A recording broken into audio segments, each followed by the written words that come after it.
welcome to our channel. So I made the channel a couple of weeks ago, maybe even a couple of months, but um, being the perfectionist that I can be sometimes, I haven't made any videos because I really wanted everything to be super high quality, super nice, because I watch a lot of YouTube videos and I see the difference that it can make when you're a little bit more professional.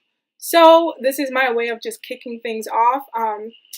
Quality is not that great, but I think that it's better to start doing something than to just keep pushing it further and further down the line like I've been doing so far. So just to start things off, this week's question is, how do you stay sane? Just to explain what I mean, it can be very challenging having a chronic illness. You're not really in charge of your body and your everyday, like you might be if you're not sick. So I think that this question is just like talking about anxiety and how do you not let it get to you, especially knowing that the future is such a big question mark. So how do I stay sane? This is something I would say I'm still working on a lot. I'm very controlling, just in terms of my life and the things that I want to do. Like, I've always had a plan and I've always had some idea of what I would be doing in the future, even if I didn't know exactly what it would look like. So staying sane for me has been really just giving myself permission to fail, or giving myself permission to um what would be the word for it? Like, giving myself permission to not be on it always 100% of the time. So me staying sane is something that I will probably talk about as time goes on, because what it looks like is going to be different based on how I'm feeling, based on my health, based on I guess what I can expect. So staying sane, definitely WIP, work in progress. Something I'm working on, something that I feel like a lot of us are working on, whether we have a chronic condition or not. So I don't know if this was like a really good question to kick things off, because mine is a pretty much a non-answer. But I feel like it's something that everybody can relate to, because there are always so many things going on.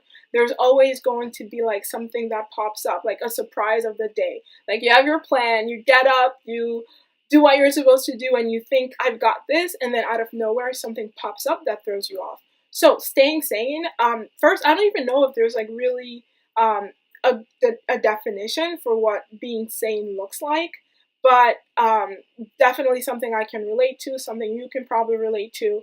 So staying sane, let's explore and let's continue to find ways to stay sane. Right now, I would say like a really big point for me has just been giving myself permission to not be 100% of the time. So if I don't feel well, it's okay. If I can't get up and do something after I said I was going to do it, it's okay. Like, I will figure it out as time goes on. I will figure it out like throughout the day. Like, if there are 5 things I was supposed to do that day, maybe I can't do all 5, but maybe I can do 3. So staying sane is just accepting your limitations, and not just accepting them and kind of like being down and being hard on yourself, but accepting them while trying to find other ways to succeed, or find other ways to get around those limitations. We all have them. We're all human. But I feel like you just got to be a little bit, a little bit slick with it. Just go around those barriers and just kind of like figure out what works for you. And it's always going to change with a chronic condition. Like, what works on Monday may not work on Wednesday. But there are little tips and tricks that I've found personally that work for me, and that other people have told me has worked for them. So staying sane, again, my answer or my non-answer is that it's hard to define. It's going to change day to day based on what you're feeling like.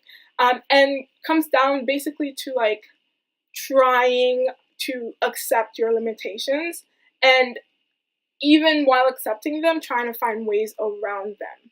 Because you have to think about, like, what do you want to do? What do you see yourself looking like? Like, where do you see yourself? And trying to find other ways to get there. So that is my answer to that question. I'll be back again next week.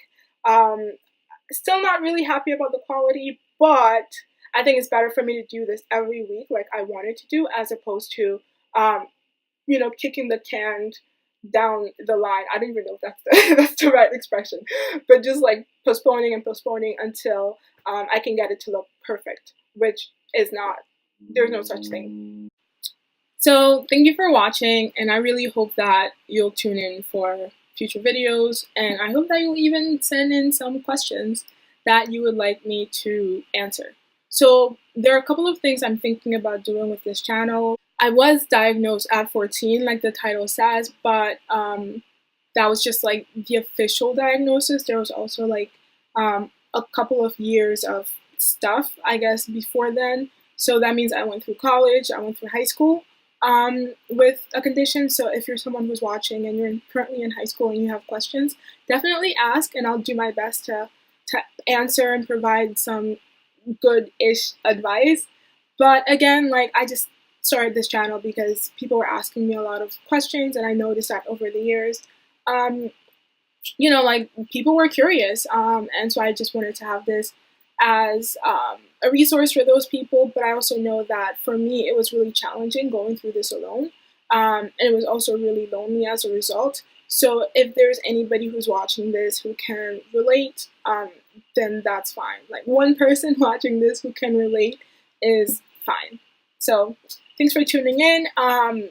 Check in again on Sunday. I think Sundays would be like really good to do these videos. So check in again on Sunday, and I will have the next question to answer.